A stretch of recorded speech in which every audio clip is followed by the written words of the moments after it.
User under the nickname Urban Chameleon. I have the world's stealthiest footsteps. People assume I glide around like a ghost, which sounds cool until you realize it terrifies them. It started as a kid when I sneaked cookies at midnight without waking my parents.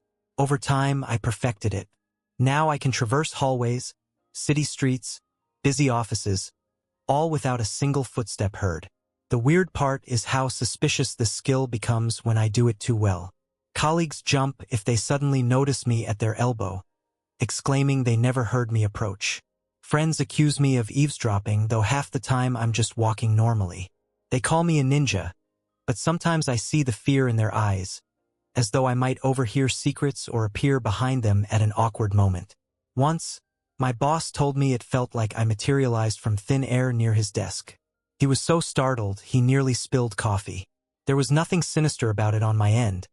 I just step lightly, avoid squeaky floorboards, angle my weight carefully. But the effect, apparently, is unnerving. I recall a coworker demanding I wear a bell on my shoe. She was only half joking. My quiet footstep skill is so natural, I forget it. Then I realize I've given someone a near heart attack by popping up, silent as a phantom. That's how a totally innocent talent for silent movement can make me look like a spy or a stalker. User under the nickname Honeylatch. I can break into locked doors with everyday objects. It began as a dumb curiosity in my teens. I locked myself out, fiddled with a credit card, realized I had a knack for slipping latches. Over time, I tried different locks, old padlocks in my garage, cheap door handles, anything I could find. I watched some tutorials, practiced. Soon, I found I could pick my friend's front door in under 30 seconds. She was fascinated at first, until she realized how easily I could get in. Now it's turned suspicious. People wonder if I'm secretly burglarizing houses. I never do, but the more I demonstrate the skill, the more uneasy they become. Parties, a friend might say, "Hey, show them how you can pick that lock." Everyone circles around me, excited. Then after they see how quickly I pop it open, a tense hush follows, as though I just admitted to a felony. Once, the police in our neighborhood asked me questions about a string of break-ins, because word spread that I was scarily good with locks. I had to show them phone records and job references to prove an alibi. It's bizarre how my random hobby mutated into a suspicious superpower that makes people uneasy. Yet I can't fully regret it because I've also saved friends from getting locked out, retrieved keys from locked cars, that sort of thing. But every time I produce a bent paperclip and a smirk, I sense folks stepping back, thinking of me as a potential thief. User under the nickname Silk Voice. I discovered I can imitate others' voices frighteningly well. Some might call it a party trick, but I can replicate pitch, tone, even subtle inflections that fool family members. My aunt once answered the phone, thinking it was my cousin on the line, but it was me playing around. She nearly fainted when I revealed the truth. People laugh at first, but when they see how far I can push it, they become wary. They ask, "Could you pretend to be me on a phone call with my bank? Or are you scamming people by voice?" I never do that. Yet the suspicion remains. Once I casually mimicked my boss, reading a memo. My coworkers froze, wearing uneasy smiles, as though they were watching identity theft in real time. The illusions are so convincing that some question if I use it maliciously. My mother forbade me from impersonating her after I once called a relative and borrowed money in her voice as a silly joke. That relative believed every word. After that fiasco, it hit me how dangerous my skill might seem. Now I keep it to a minimum. But at times I slip, like reading out loud in someone's accent, and people's heads snap up, disturbed at how I captured their speech patterns so well. A simple everyday ability, shifting my voice, became suspicious once it crossed a threshold of realism. User under the nickname Card Mirage. Shuffling cards is my passion. I learned from a master magician who showed me fancy cuts, one-handed shuffles, perfect pharaoh techniques. Over the years, my skill soared to a point I can manipulate a deck effortlessly. The suspicion arises when I play casual poker or any card game with friends. The moment they see how I handle the deck, they freeze, accusing me of rigging the outcome. In truth, I never cheat, but I know I could. My perfect shuffles, the neat bridging arcs, the ability to track certain cards in my mind, these all freak them out. I recall one buddy group eventually banned me from dealing altogether, telling me that it felt unfair, even if I claimed innocence.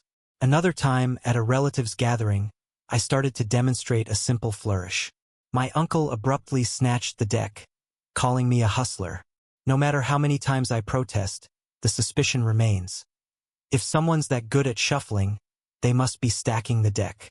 The skill that once gave me pride now labels me a probable cheat in social card circles. User under the nickname Pepper Chef. Cooking with intense speed and precision might sound harmless, but I discovered it makes people question your motives if you're too good. I worked in a bustling kitchen, forced to perfect the art of slicing vegetables at lightning pace, flipping pans without missing a beat. Over time, my skill in chopping soared. I can dice onions in seconds with perfect uniform cubes. At home, I replicate that speed, and watchers get uneasy, joking that I look like a TV cooking show assassin. My mother once said, "That's not normal. How can you control that knife so fast?" She half laughed, half shrank away, worried I might slip. But I never do. I sense them watching me, uneasy that a single slip could cause a real injury, or that I might harbor some hidden rage, brandishing blades like a pro. Also, when I cook for people, they suspect me of sneaking unusual ingredients, because the results taste suspiciously perfect. They tease that maybe I lace the food with something. The weirder side is that once you exhibit unbelievably fast chopping or whisking, folks think you might be either a show-off or a sinister figure. I guess it's the same reason experts in martial arts can look threatening. My skill's natural for me, but for onlookers it's suspicious. User under the nickname Thread Phantom. Sewing quickly and perfectly is my odd talent. I can repair garments or create entire outfits in a fraction of the time it takes most people. My stitches align so neatly that some suspect I use a machine hidden somewhere, or that I cheat with adhesives. But I do it all by hand. Once, a coworker asked me to fix a tear in his jacket. I told him I'd do it, sat down with a needle and thread, and in 10 minutes the jacket looked brand new, the tear invisible. His reaction was not gratitude alone. He eyed me with suspicion, as if I'd replaced his jacket with a perfect replica. Another colleague teased me about smuggling an advanced micro-sewing device in my pocket. Over time, I realized that being too good at sewing can spook people. They question whether I modify clothes in underhanded ways, or if I can restitch personal items to sabotage them. The skill itself is simple. I practiced for years. But apparently, beyond a certain level, it suggests hidden cunning. Once I mended a friend's wedding dress so flawlessly that the store's alteration staff could not spot the difference. Instead of praising me, they glared, suspecting me of messing with their livelihood. So yeah, high-level sewing is an everyday skill that can stir doubts about your innocence or your ability to manipulate fabrics in ways that might be malicious. User under the nickname Stone Memory. I have near-perfect memory for names, faces, and personal details. It started as a parlor trick in childhood, but it grew so refined that by the time I reached adulthood, I could recall entire conversations, birthdays, random facts about acquaintances, all after one meeting. People found it impressive at first, then unsettling. Once, at a party, I recognized a man I had met briefly 3 years prior, recalled his name, his wife's name, the city he mentioned that day. He stared at me in alarm, as though I'd been stalking him. Another time, I reminded a classmate that she once told me about her fear of heights. She gasped, asking if I was reading her diary. I realized that such a skill is borderline suspicious. People fear you might use it for manipulation, blackmail, or psychological advantage. Some joke I might be a spy or con artist collecting intel. I have had to tone it down, pretending to forget details so folks don't get freaked out. It's unfortunate, because I enjoy connecting with others by recalling their stories. But once they see the depth of my memory, their trust wavers, suspecting I must have alternative motives for storing all that data in my head. User under the nickname Camodrift. Blending into crowds is my gift. I can adopt the posture, expressions, mannerisms of those around me to remain almost invisible. It helps me move through busy streets unremarked. Some might call it being a wallflower, but I do it intentionally. The suspicious side arises when I do it too well. Once, a friend lost sight of me at a festival. I was standing right next to him, matching the crowd's energy, but he swore he never noticed me. Another time, security guards at a private event asked for my pass. I seamlessly drifted behind a group that had passes, mimicking their confident stride. I ended up inside without showing anything. People ask if I do infiltration or petty crime. Actually, I just enjoy not attracting attention. Yet seeing how easily I slip into off-limits places, they start suspecting me of various misdeeds. I recall a coworker saying, "If I turned around and found you behind me, I'd scream." That skill freaks them out. My everyday use is harmless, like skipping lines unobtrusively, but yes, it sure looks suspicious. They imagine I have a background in espionage or robbery. In truth, I just learned how to fade away in plain sight, a skill that ironically raises eyebrows once folks discover it. User under the nickname Microtinker. I can fix almost anything mechanical or electronic with minimal tools. My father taught me basic repairs, and I built on that. Now, from broken phones to jammed locks to glitching appliances, I can rig solutions fast. People find it helpful, but also suspicious when they see how quickly I solve a hardware problem. Once, a coworker's phone died. I took it apart, rearranged some components, used a spare battery I had. 10 minutes later, it worked. She stared as if I had performed black magic. Another time, a friend's car had an engine rattle, which I diagnosed in minutes, unscrewing a part and reattaching something with a scrap of wire. They joked that I must have caused the problem to look like a hero. This skill can indeed look nefarious, because if you can fix something quickly, you might sabotage it for personal gain. My boss half laughed that if I can tamper so deftly, maybe I cause issues to guarantee job security. I do no such thing, but the suspicion lingers. Being too good at repairs can appear unnatural, as though you hold secret knowledge that could also break things. I have learned to show a bit of trouble in the process, so as not to freak them out with near-miraculous speed. User under the nickname Douglide. I have an uncanny sense of direction, almost never getting lost. No GPS needed, I just internalize a mental map, picking up landmarks, street angles, sun positions.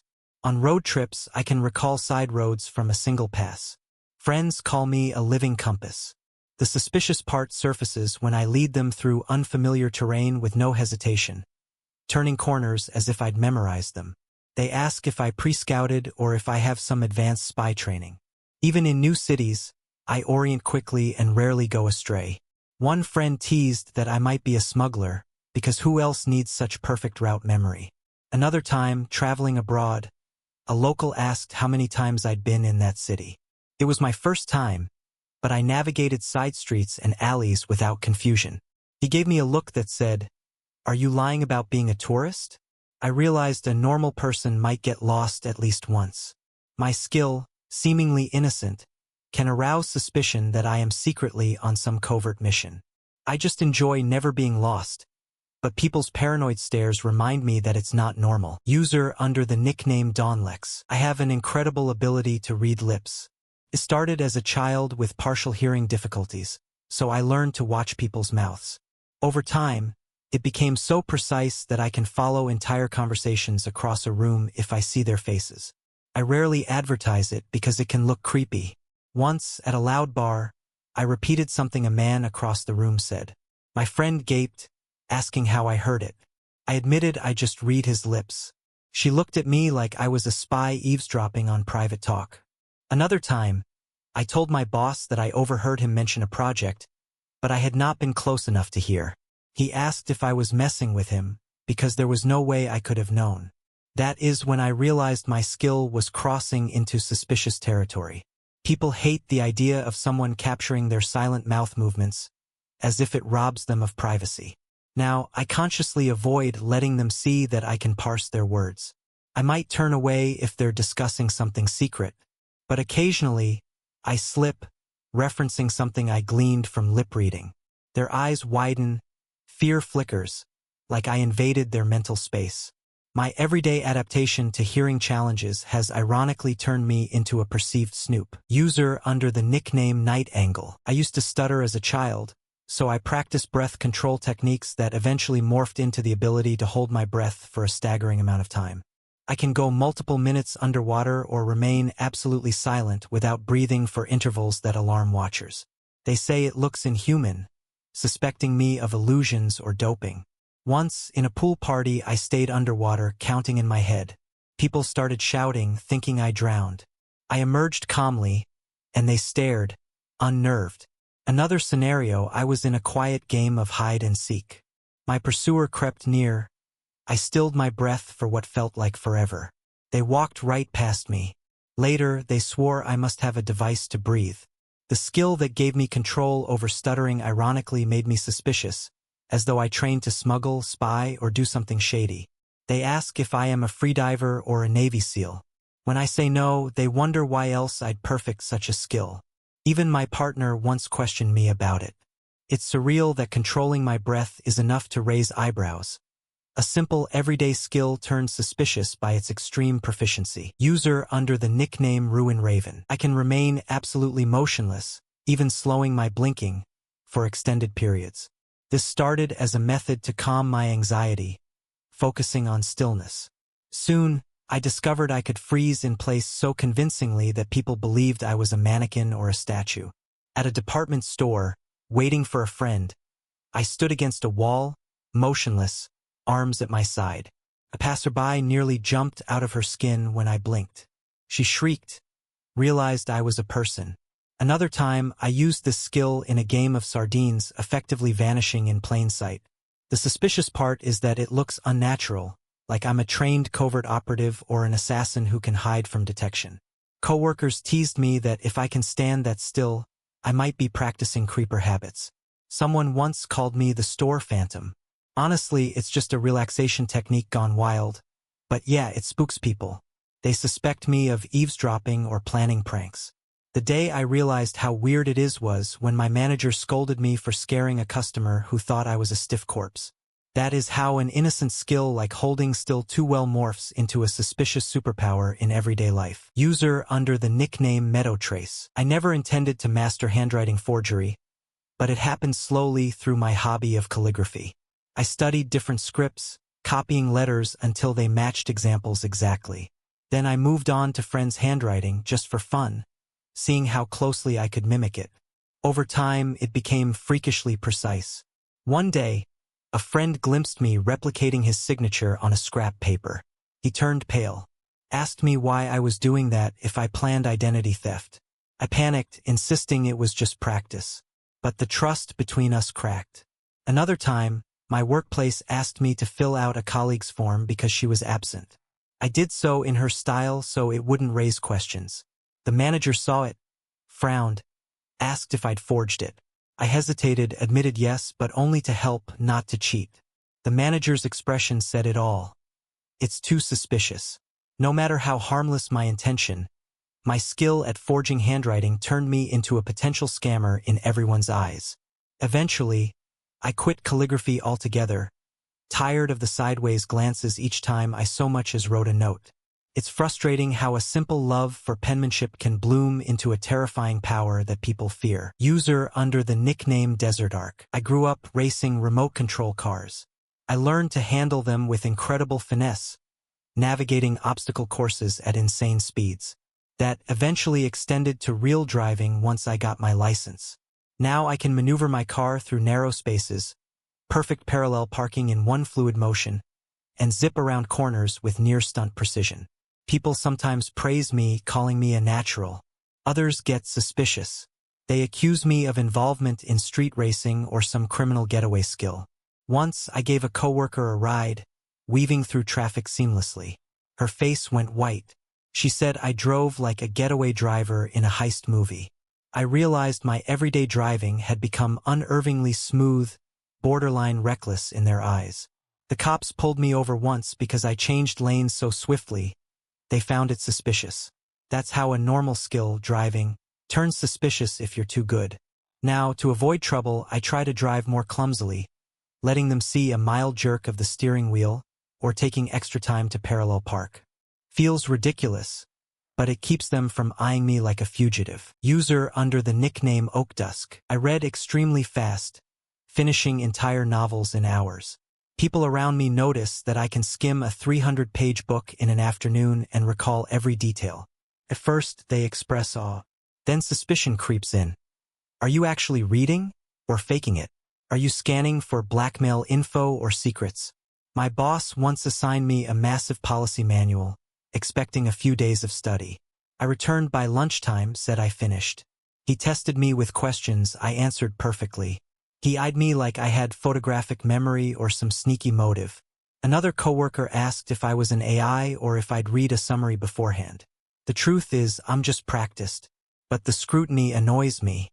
I've had acquaintances ask me not to browse their diaries or personal documents, worried I'd devour them instantly. The skill that used to be my pride, speed reading with comprehension, became something that unsettles or intimidates others. They fear I might glean their private info in mere seconds if they leave a paper on their desk. The line between a helpful ability and a suspicious one is razor thin. So I mostly downplay it, reading slower in public so no one freaks out. User under the nickname Emberflight. I have an odd affinity for illusions involving coins, small objects, sleight of hand. It started as a magic hobby in childhood. Over years of practice, I can vanish a coin so smoothly that people gasp and assume I stole it. At bars or gatherings, if I demonstrate a basic vanish, friends go wide-eyed, demanding I show my pockets. They suspect I might pickpocket them. Once, after I performed a quick coin trick, a neighbor exclaimed she didn't trust me near her purse. She was half laughing but half serious. Another time, a coworker lost a pen, jokingly accused me of using my magic to make it vanish. Over time, I realized that my skill crossed into suspicious territory. People cannot fathom how my hands move so fast without malicious intent. They worry about leaving valuables around me. It's a shame because magic gave me joy, but the moment illusions become too convincing, folks question your honesty, suspecting everything might be a con. The label shift from entertainer to possible thief stings. I keep it minimal now, sharing illusions only with close friends who trust me.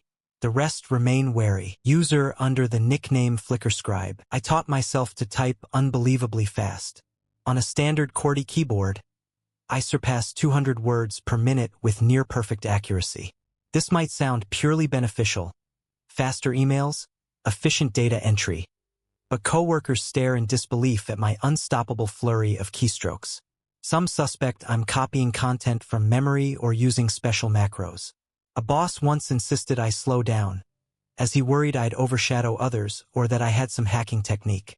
Another time, a friend jumped behind me at a cafe, exclaiming that it sounded like machine gun fire. People often say a normal person can't type that quickly. They ask if I'm an expert hacker.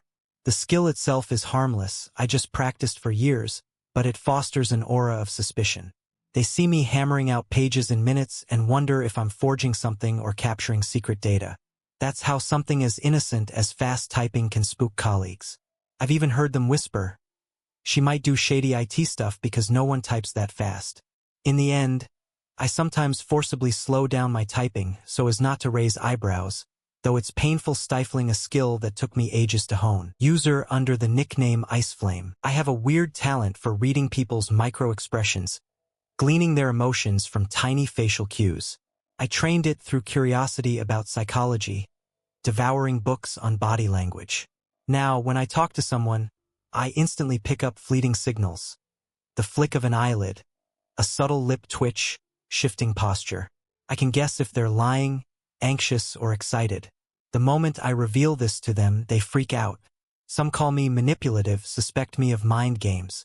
Others accuse me of being a con artist who uses these insights for personal gain. At gatherings, they watch their expressions around me, worried I might unravel their secrets. They brand me suspicious, as though I weaponize empathy.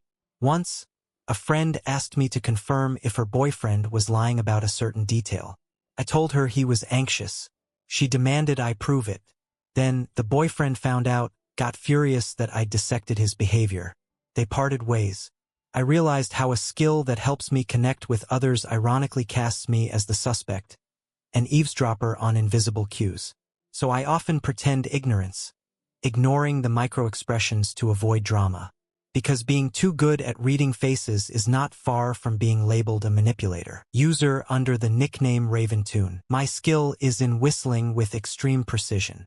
I can recreate complex melodies, hitting high and low notes seamlessly, sliding into perfect pitch. People used to find it charming, until I started whistling entire classical pieces or multi-layered songs. Now they stare like I'm an alien. They suspect I might be using a hidden instrument. Once, I whistled a friend's favorite tune across a room so accurately that she turned her head in alarm, scanning for a speaker or phone. When she realized it was me, she looked spooked. Another time, I was in a library corridor, whistling softly, and staff confronted me, saying there must be a device. When I said no, they asked me to open my mouth, checking for contraband. That is how suspicious it gets. People can't believe a human can whistle so intricately. They joke I might emulate bird calls to lure animals or covertly signal criminals. Harmless whistling turned into suspicion once it passed a threshold of near supernatural clarity. My mother told me to keep it quiet in public. She said she worried I'd cause a stir if passers-by thought I'd hidden a flute in my throat. User under the nickname Dawnstrom. I learned guitar from a neighbor who insisted on rigorous ear training. Over time, my pitch recognition skyrocketed. Now I can hear a random noise like a doorbell, car horn, or microwave beep, and tell you the exact note, maybe a D sharp or F. This weirdly creeps people out.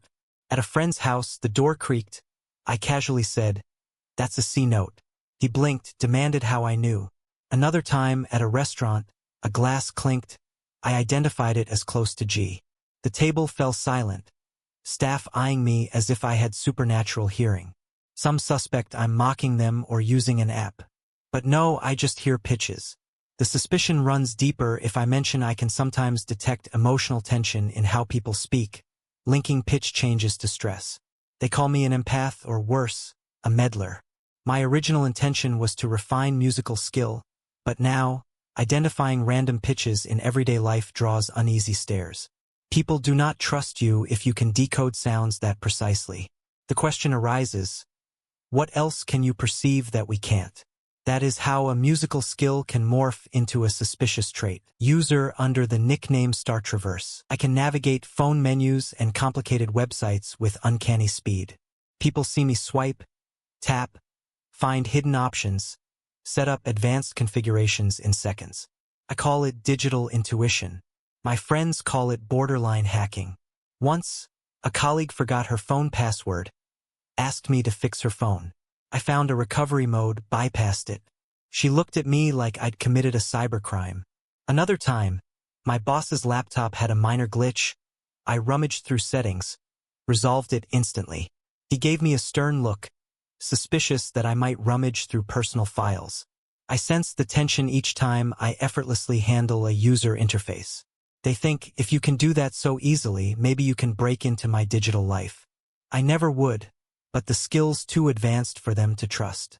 So ironically, a gift for user interfaces, meant to help others, yield sideways glances. They quietly wonder if I'm some black hat wizard wearing a friendly grin.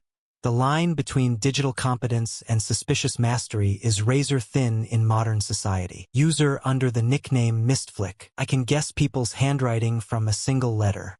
This might sound niche, but I once spent months studying graphology as a hobby, learning patterns.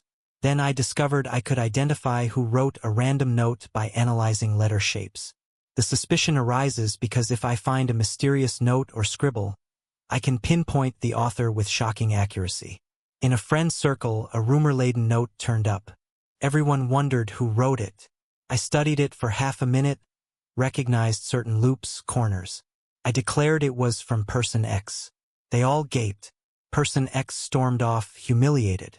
People then asked how the hell I deduced that. When I explained, they seemed uneasy, as though I invaded privacy or possessed a cunning tactic to uncover secrets. They worried I'd do it again, rummaging through hidden notes. Another time, a colleague teased me that I was the perfect blackmailer, collecting handwriting samples for ammo. The skill, though purely observational, triggered paranoia.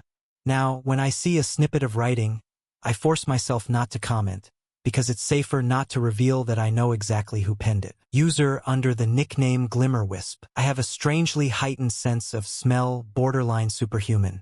I can detect faint scents from across a room. Once, at a party, I commented that I smelled a particular brand of lotion on someone who claimed they had not used it that day. Turned out they applied it earlier that morning. They were shocked I picked it up at night. Another time, I smelled fear on a coworker about to give a presentation. She got creeped out, asked if I was reading her mind. The rumor spread that I had a mutant nose. People kept a distance, joking that I might smell their lies or guilt. Yes, it's comedic at first, but soon they start suspecting me of eavesdropping or using smell for bizarre advantage. I discovered they whispered behind my back, calling me a bloodhound, wondering if I'd sniff out their secrets. I never wanted that. The skill was just part of me. But apparently, if you can smell too well, you become suspicious. Now, if I notice an odd scent, I keep silent, so no one thinks I'm a freak or an interrogator sniffing out their hidden truths. User under the nickname Embershade. I learned a mental technique for quick mental arithmetic, like a mental abacus. I can multiply big numbers or do large sums in my head faster than a calculator.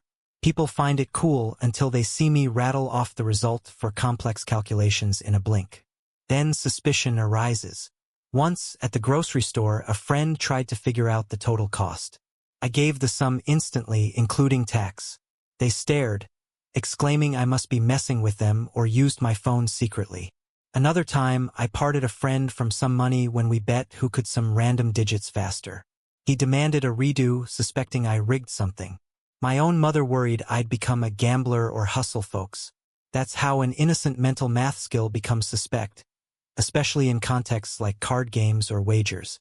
People are paranoid you might use it to cheat them. The truth is I just enjoy the mental workout. But the world sees an invisible potential for shady calculations. So I keep my ability under wraps unless strictly needed, because nothing raises eyebrows like finishing a complicated sum in half a second with no visible aid. User under the nickname Redwood Nest. I can tie knots at lightning speed. It developed from my hobby in sailing and climbing. If you ask me for a bowline, double fisherman's, figure eight, or complicated decorative knot, I do it instantly. The suspicious part is that some folks equate advanced knot tying with kidnapping or break-ins, as if I might tie people up or break into secure areas by rigging lines. Once, on a hike, we needed to secure gear and I whipped out a fancy loop in seconds. My friend gave me a worried glance, half laughing, half disturbed, asking where I learned to do that so fast. Another time, my coworker teased that I might keep rope in my car for questionable reasons. The more elaborate the knot, the more suspicious they become. In truth, I just love the art of knots and the practicality for outdoors. But people see me manipulate rope so deftly, they imagine me as a potential kidnapper or burglar. It's funny how far their imagination goes when you surpass normal skill in something as mundane as tying a knot. User under the nickname Dawn Mirage. I handle scissors with a precision that alarms people. It started in school when I joined an advanced craft club, cutting intricate shapes quickly. Over time, my skill became uncanny. Now I can slice paper patterns freehand in seconds, each edge perfectly smooth. Friends watch me slice wrapping paper for gifts and call me a human cutting machine. The suspicion creeps in when they realize how I can maneuver scissors around complex curves with zero hesitation. They ask if I could cut stealthily through important documents or sever cords in a matter of seconds. Once, at work, we had to trim a huge banner. My manager handed me dull scissors. I still managed to produce a clean, wavy design in under a minute. He stared, as though I were hiding something. People half joke that I might be dangerous if I turn those scissors on them. It's bizarre how an innocent mastery of craft tools becomes a looming threat. I now try to let others do the cutting unless absolutely necessary, because being too good at slicing shapes triggers that uneasy feeling in onlookers, as if I might deploy my scissor prowess for something sinister. User under the nickname Indigo Tide. I can guess random strangers' clothing sizes with near-perfect accuracy. It began because I worked in a tailor shop, measuring people daily. Over time, I became adept at eyeballing proportions, memorizing sizing charts for shirts, pants, dresses. When I shop with friends, I pick their size off the rack instantly. It spooks them. They ask if I rummage through their closets, or if I have some weird obsession with bodies. I recall a friend's birthday. I bought him a jacket without asking his measurements. Fit perfectly.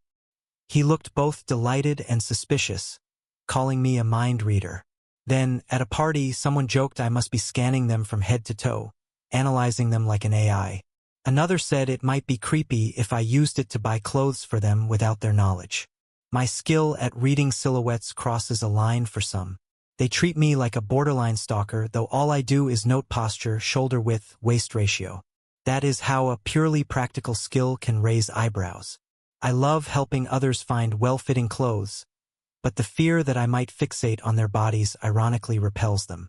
So I keep it subtle, rarely announcing that I know their exact pant size from a glance. User under the nickname Meadowwind. I have an extreme sense of taste, not just enjoying flavors, but dissecting each ingredient in a dish. If I take one spoonful of soup, I can identify the herbs, the type of stock, the approximate ratio of salt. People call me a walking taste lab. It sounds fun until they watch me eat their homemade meal and realize I can spot the brand of canned tomatoes they used. Some become self-conscious, suspecting I might be judging them harshly. In reality, I just notice details, it's not condemnation. But once, a friend served me a casserole. I casually mentioned that I tasted a hint of onion powder from a certain manufacturer. He gawked, turned pale, asked if I rummaged in his pantry. Another time, my mother tried a new secret spice blend, and I rattled off the main components. She accused me of snooping at her recipe list, but I had not.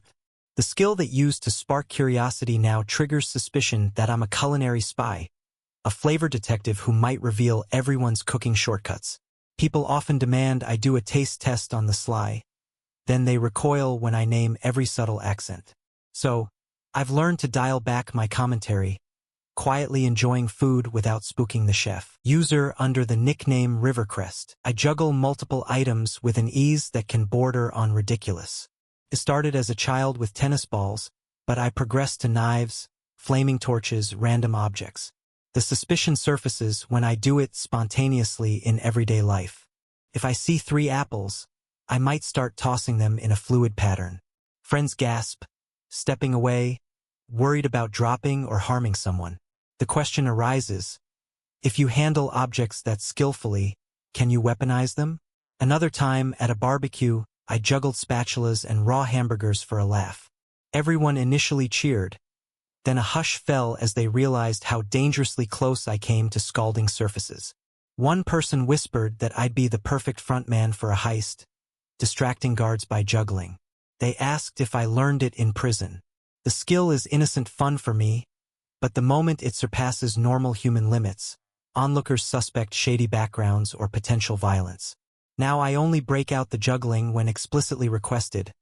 Otherwise, I keep my hands still to avoid spooking people who see too much control as a sign of hidden motives. User under the nickname Lunar Flicker. I memorize phone numbers after hearing them once. My father used to test me as a game. Now it's second nature. People ask me how to call someone. I recite the number digit by digit from memory. They're startled, asking if I do the same with credit cards. I do not, but the suspicion forms. One coworker refused to let me see her phone at all, fearing I might glean all her contacts or bank details. Another time, I overheard a new friend mention a random phone number. I repeated it later to confirm. She looked at me like I'd stalked her. My purely mental skill ironically signals to others that I might misuse information. No matter how many disclaimers I give, once they see me recall a 12-digit sequence in a flash, they freeze up. I recall a day at a coffee shop. A barista read a long code for a discount. I repeated it instantly. She demanded I prove I was not scamming them. She was so uneasy that I left without redeeming the discount. Over time, I learned that strong memory in everyday interactions can come across as suspicious, as though you thirst for personal data. User under the nickname Embershine. I perfected text message typing on a phone screen without looking, even with small keyboards. I can carry on a conversation while my thumbs fly, eyes on the person I'm speaking to. I realized it alarmed people when my friend asked me mid-sentence if I was actually texting someone else. I said yes, and he jumped, saying that was impossible because I never glanced at my phone. Another time, my boss insisted I keep phones away during a meeting. I had it under the table, typed a quick email. She suspected I was ignoring her speech, but I repeated everything she said verbatim. She called it downright spooky. My skill might seem trivial, but it conjures images of espionage. They suspect me of logging data or sending covert messages. Some think it's rude, but it's purely muscle memory. If I show them, their unease grows. They see me type an entire paragraph with 0 typos, no eyes on the screen. Everyone wonders how long I practiced or what my real motive is.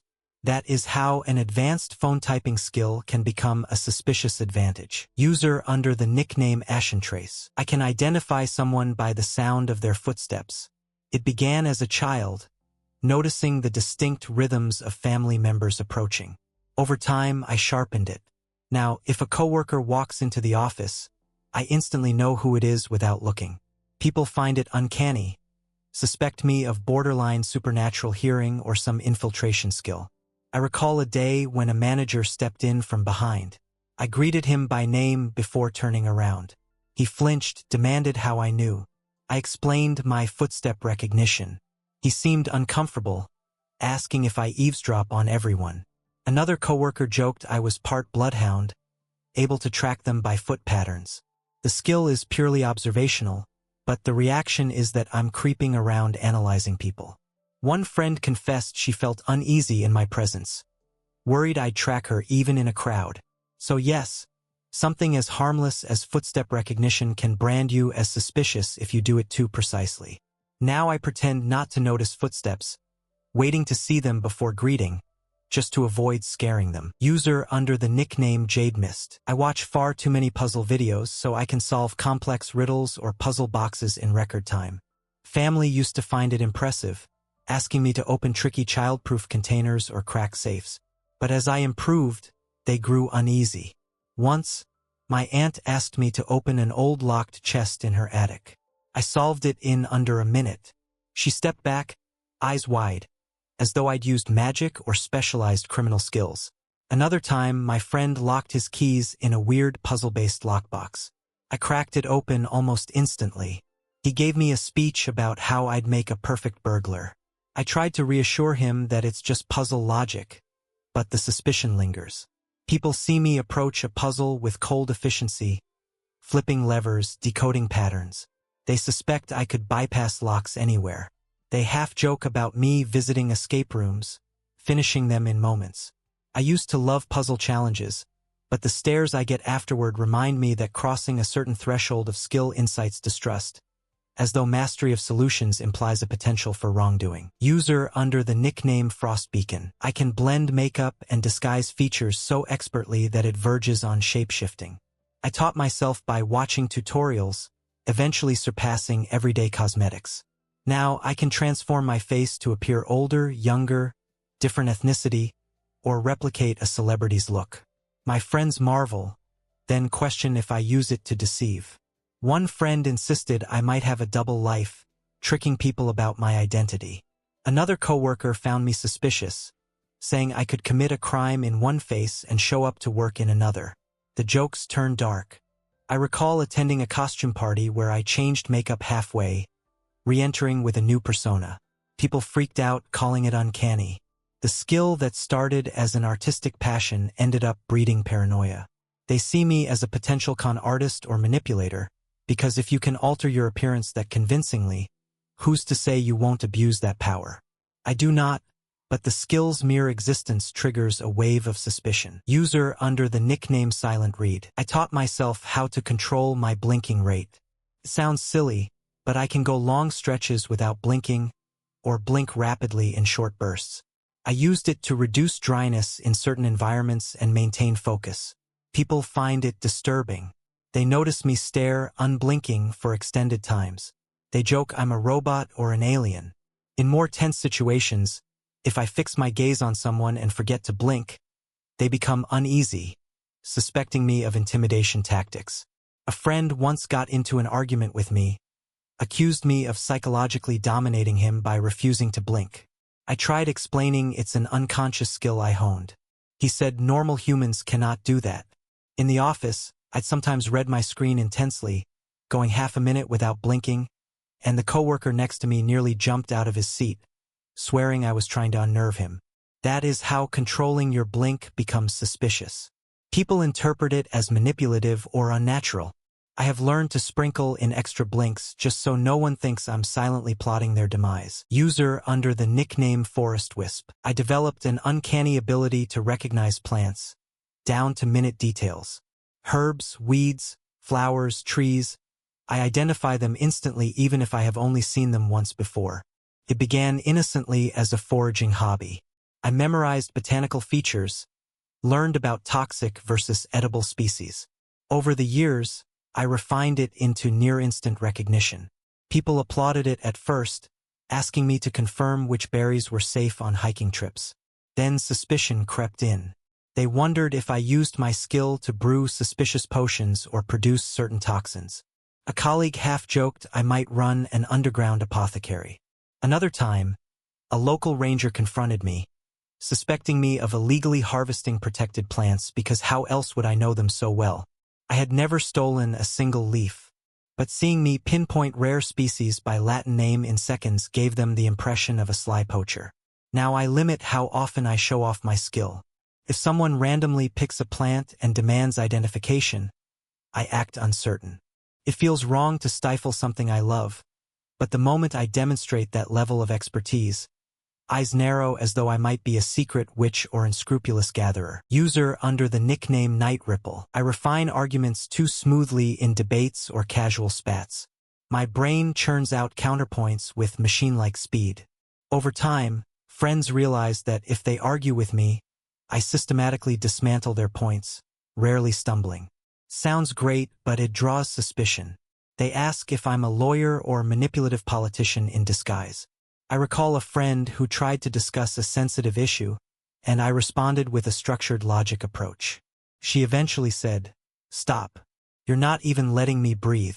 Are you trained by intelligence agencies?" Others see it as a sign of cunning manipulation. I do not intend to belittle anyone, but once a conversation becomes an argument, I slip into this hyper-rational mode.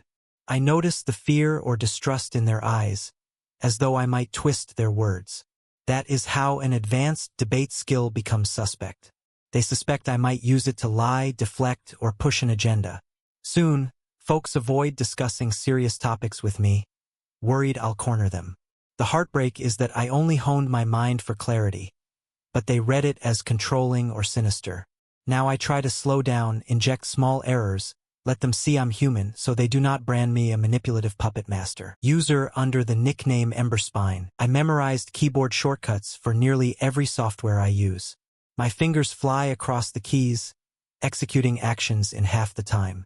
It began as an efficiency hack, but it evolved to the point I rarely touch the mouse.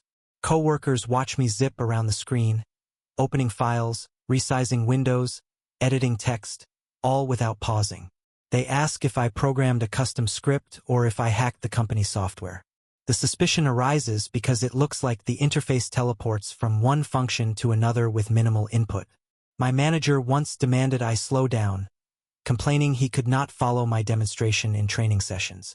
Another colleague teased that I must have used a hidden macro device.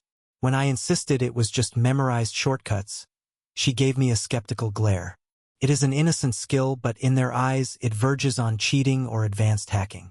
They worry I might override security features or spy on data. The notion that everyday tasks are done so fast triggers suspicion that I might have deeper infiltration knowledge. In reality, I just hate using the mouse. But the more I skip the mouse, the more they whisper that I might be some clandestine IT wizard. User under the nickname Dawncloak. I maintain a flawlessly organized planner. Everything from daily errands to monthly budgets to microschedules is color-coded, cross-referenced. If a friend says, "Let's hang out next month," I can open my planner and pinpoint the exact feasible slots in seconds, factoring in travel time, costs, and personal tasks. Initially, people admired my efficiency. Then they discovered I record every conversation, every minor plan, each detail with near-librarian rigor. It unsettled them. They asked if I keep logs to blackmail or to manipulate. My ex accused me of using the planner to track his mistakes. Another coworker joked that I might be running a spy ring with all that documentation. In truth, I just love meticulous order. But once your daily skill surpasses typical human chaos, people suspect an agenda. The day I realized how far it had gone was when a friend confided a personal problem. Later, I asked if it was resolved. She freaked out that I not only remembered but had time-stamped it in my system. My hyperorganization turned a normal follow-up into a suspicious memory lane visit. She said it felt invasive. So now I filter what I write down in front of others. The skill remains but hidden so no one thinks I'm stockpiling data for a grand scheme. User under the nickname CloudRain. I am scarily adept at balancing objects. If you hand me something like a broom, a plate, a chair, I can balance it on my hand, fingertips, or even my chin for an impressive length of time. Started as random fun in the backyard. Over time, I tackled bigger, odder shapes. People cheer at first, then realize it is borderline insane how I maintain equilibrium, focusing like a statue. The suspicious part is they imagine I must be practicing circus-level feats for criminal or bizarre stunts. A friend half-laughed, asking if I used my skill to set up traps, booby traps, or overshadow surveillance cameras. Another coworker claimed I might break into museums, balancing on ledges to avoid alarms. It is all nonsense, but the vibe remains. A simple show of balance transforms from a party trick into an eerie superpower that suggests infiltration or dangerous agility. Once, at a wedding reception, I balanced a long decoration pole. The bride saw me, shrieked that I might knock over the entire display. Everyone else parted like I was contagious. I ended up sheepishly leaving the pole. The day I realized balancing was suspicious was the day I saw fear rather than applause in people's faces. User under the nickname Glowweave. Knitting and crocheting at lightning speed became my solace. I learned from my grandmother, pushing the envelope until my fingers flew through yarn patterns. Now I can produce an entire scarf in a fraction of typical time, all stitches neat. People at craft fairs used to be awed, then suspicious. Some believed I used a hidden machine. Others said it was too perfect, that I must be lying about making them by hand. Once, a local vendors association confronted me, implying I might resell factory goods as handmade. I tried demonstrating my speed in front of them, hooking stitches in a blur. They stared, murmuring that it looked inhuman. So that skill, an everyday craft, soared beyond normal, turning me into a suspect of fraud or cunning. Another angle is that if I can knit that fast, maybe I slip contraband into knitted goods. Ridiculous, but the rumor spread. People's imaginations run wild. My grandmother told me to slow down my public demos. She said being too good at something can overshadow the authenticity. That ironically forced me to feign normal pace, hiding the gift to avoid drama. User under the nickname Ebony Flick. I can remain calm in emergencies to a disturbing degree. The skill started from living through repeated crises in my family. Over time, I learned to keep a steady voice and expression, taking swift, rational steps while others panic. The suspicious angle arises when some claim my calmness proves I have no empathy or that I might have staged the crisis. Once, a minor car accident occurred. Everyone freaked out except me. I calmly called 911, took photos, helped direct traffic. The driver glared, asking how I could be so unfazed unless I had planned something. Another time, a coworker had a meltdown in the break room. I gently guided them to breathe, while others panicked. Later, the boss asked if I had prior knowledge or if I was controlling the situation. Being too calm in the face of chaos apparently signals hidden motives. People suspect I might orchestrate drama to appear heroic, or that I have some sociopathic streak. The truth is I just learned to hold emotions in check. But the world wants to see outward panic. Lacking that meltdown seems suspicious, as though I am either cold-blooded or cunning. So ironically, I sometimes fake a bit of alarm just to appear normal. User under the nickname Duskshroud. I can read extremely small text from surprising distances. My eyesight is near perfect, maybe better than 20/20. I only realized it was unusual when classmates teased me for spotting scribbles on the blackboard that others found illegible. Eventually, as an adult, I discovered I could read text on a phone screen that was across the table, or subtle disclaimers on a billboard from far away. People call me an eagle-eyed observer. Then come the suspicions that I peer into private documents, reading people's phone screens. They accuse me of snooping, One friend exclaimed that I must be scanning text messages from across the room. He grew paranoid, placing his phone face down. Another coworker confronted me, saying she saw me glance her way while she typed in a password, and she was worried I'd memorize it. I insisted I wasn't even focusing on her screen, but the doubt lingers. Having superior vision crosses into suspicion territory. Once, in a library, I read the spines of old books on a high shelf from the ground level. The librarian looked at me like I was unnatural. Now I carefully avoid letting people see how easily I pick out small text, because it fosters distrust. User under the nickname City Break. My everyday skill is mentally computing travel times and public transit schedules with eerie accuracy. I track bus timetables, train frequencies, traffic patterns, then produce arrival times without using an app. People find it impressive, but soon they suspect I have inside info or I manipulate the system. A friend asked if I hack into the city's transport site to see real-time data. Another friend teased that I must be planning heists, needing precise getaway timings. The skill began as a necessity, commuting to college on a tight schedule, but it turned into a borderline obsession. Now, if a coworker says we need to be at a certain place by 3 p.m., I rattle off the best route, the departure minute, potential delays, how many seats might be free.